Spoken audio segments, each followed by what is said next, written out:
और उन्हें हर साल 40,000 रुपए देकर के उन्हें आगे बढ़ाने का काम समाजवादी सरकार में होगा।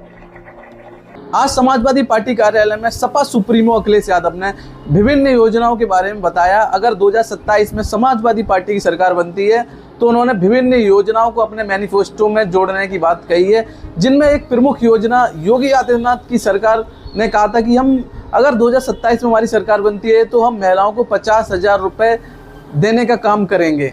इस पर अखिलेश यादव ने अपनी चाल चली है। उन्होंने कहा है कि हम महिलाओं को प्रति साल 40,000 रुपए देने का काम करेंगे और उन्हें हर साल 40,000 रुपए देकर के उन्हें आगे बढ़ाने का काम समाजवादी सरकार में होगा। समाजवादी सरकार में समाजवादी पेंशन महिलाओं को शुरू की गई थी, जिसमें 500 रुपए सीधे उनके अकाउंट में भेजा जाता था और भविष्य में यह तय किया था कि इसको लगातार बढ़ाया जाएगा। इसीलिए पिछली बार जब हमारा घोषणा पत्र बना था तो उसमें बढ़ा करके लिखा था और इस बार मैनिफेस्टो में जो जा रहा है वो है 40,000 हर साल और बढ़ेगा भी आने वाले समय में।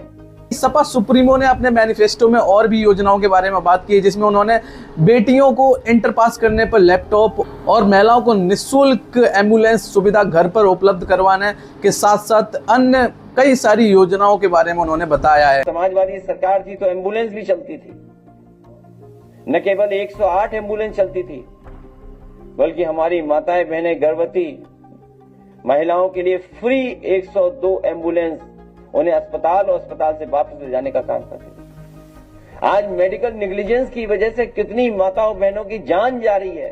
इतना ही नहीं, अखिलेश यादव ने बीजेपी को महिला सुरक्षा पर घेरा है।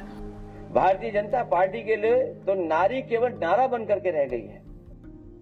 तो इन भाजपा के लोगों को याद दिलाइए हाथरस की बेटी, इन्हें याद दिलाइए कि किस तरीके से मां बेटी को जिंदा जला दिया था। वो तस्वीर भी कोई नहीं भूला होगा कि एक बेटी अपनी किताबों को लेकर के भाग रही थी।